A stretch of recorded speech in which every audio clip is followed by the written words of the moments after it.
Hey ladies and gentlemen, this is Miss Humbert here, and today we're going to start our first notes of Unit 4, which is finding the greatest common factor. So we're going to be learning a lot in Unit 4, basically about how to undo things from Unit 3. So let's start by taking a review of kind of what the idea is that we're undoing today. Well, if you remember in Unit 3, when you had something like this, you distributed. So you multiplied your coefficients. So 3 times 4 is 12. X squared times x squared is x to the 4th.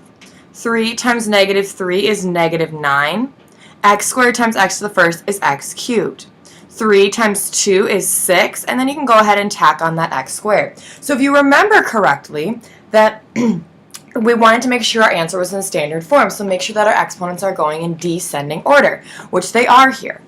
So let's take a look at this next one. Same thing, you're multiplying coefficients and adding exponents. So 4 times 3 is 12. X to the third times x squared, that'll give you x to the 5th. 4 times negative 2 is negative 8. X to the third times x to the first is x to the 4th. 4 times negative 1 is negative 4, and then you have x to the third. Okay, so again, my answer is in standard form. You multiply coefficients, add exponents.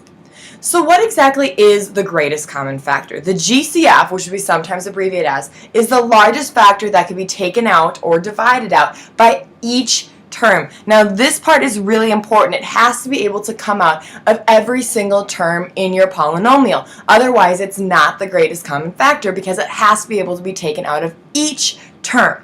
Okay, so that's really important moving forward, and that's what tends to trip students up the most. So let's take a look at our steps. First of all, find the largest number that factors into each of the coefficients. So we want to divide every single one of the coefficients by the same number. That's our first step. Our next step, find the largest number of each variable that you can pull out. So we want to look at the exponents on each of our variables and figure out what the largest number of each letter is going to be.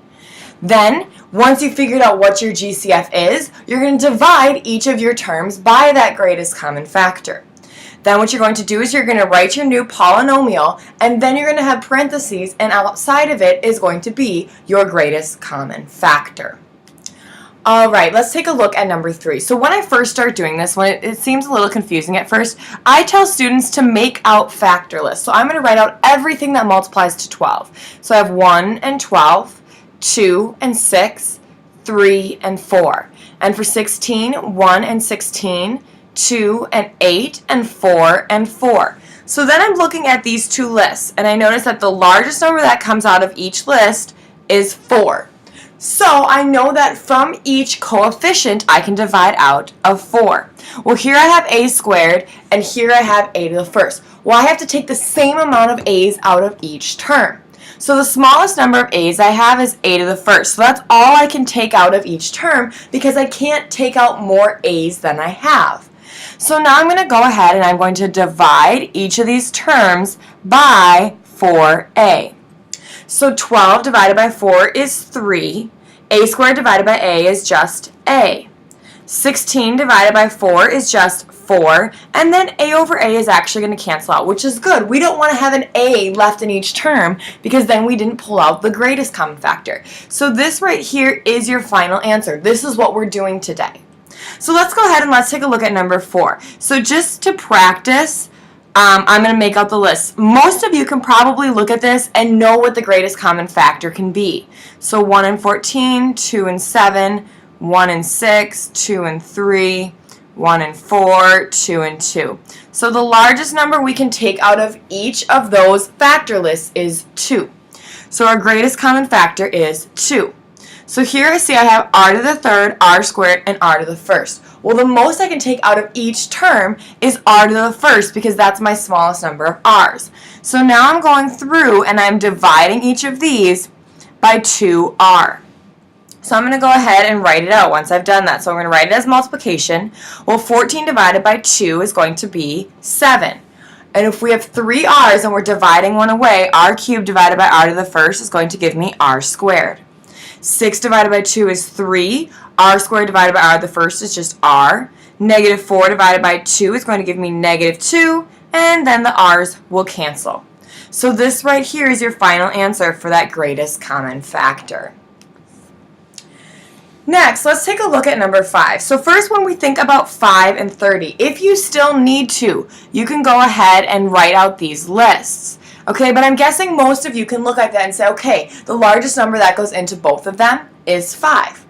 Okay, so what I'm going to do is I'm going to take out a 5. So now I'm going to look at my x's. Can I take an x out of each term? Well, no, I can't. Can I take a y out of each term? No, I can't. So all I can take out of this one is actually just a coefficient. So I'm dividing each of these by 5. So 5 over 5 is x. 30 divided by 5 is 6, and then we want to make sure we keep a y with it. So I wasn't able to take any letters out of this one because I couldn't take a letter out of each segment. So next, let's take a look at this one. We're looking at 18, we're looking at 12, and we're looking at 9. Again, if you still need to make out these lists, go for it, but I'm hoping you're starting to look at those numbers and think, well, it's this number. So if you think about 18, 12, and 9, the largest number that divides all three of those is 3.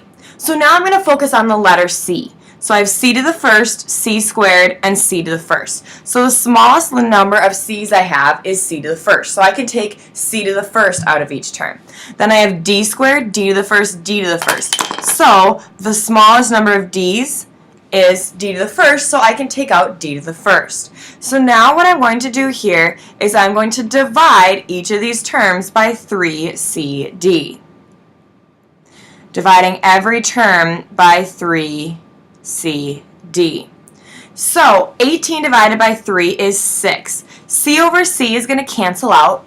D squared divided by d is just going to give me d.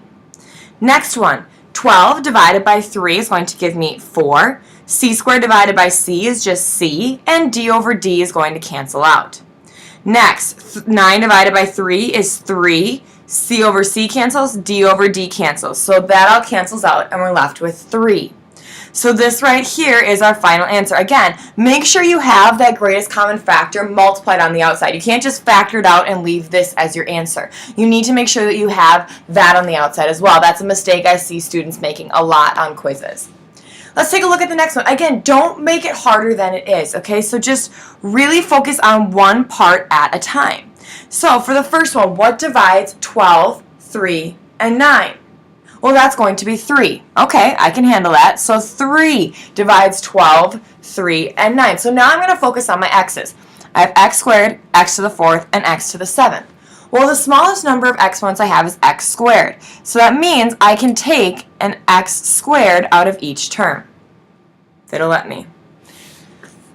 Okay, I can take an x squared out of each term. Then here I have y to the 5th, y to the 3rd, and y to the 1st. So I can definitely take a y to the 1st out of each term because there is a y to the 1st in each term. So I have 3x squared y, 3x squared y, 3x squared y. So now I'm dividing each of those. 12 divided by 3 is 4. X squared over x squared cancels. Y to the 5th divided by y to the 1st is y to the 4th. Then negative 3 over 3, well, that's just going to cancel to 1. And remember, if 1's our coefficient, we don't have to write the 1. X to the 4th divided by x squared is just going to give me x squared. Y cubed divided by y to the 1st is going to give me y squared. Next, 9 divided by 3 is 3. X to the 7th divided by x squared, subtract those exponents, and you get x to the 5th. And then y over y cancels out. So this right here is your final answer. Again, I'm making sure that I have my greatest common factor being multiplied on the outside. So let's go ahead and let's take a look at number 8. So for number 8, we have 3, 2, and 1. Well, the only thing that divides 3, 2, and 1 is 1. And for all technical purposes, 1 isn't a greatest common factor because 1 doesn't change the value of the problem when we divide it out. Likewise, there's not an x in every term. If there's not an x in every term, then we cannot divide. Okay, we can't take an x out of every term. So there's no coefficient we can divide, and there's no letters we can take out. So if that's the case, then we say that there is no GCF. Or you could write out no greatest common factor, but that seems to be a lot of work. So no greatest common factor, no GCF for number 8. Now let's take a look at number 9. So for number 9, we want to figure out first our coefficients. So we have 15, 25, and 1. Well, the only thing that divides all three of those is 1. So we're really not taking out a coefficient. And then we have x squared, x, and x. So since we have x squared, x to the first, x to the first, I can take x to the first out of each term. Then I have y squared, y, and then the third term doesn't have any y. So because there's no y, we can't divide it out. So all I can do is divide each of these terms by x.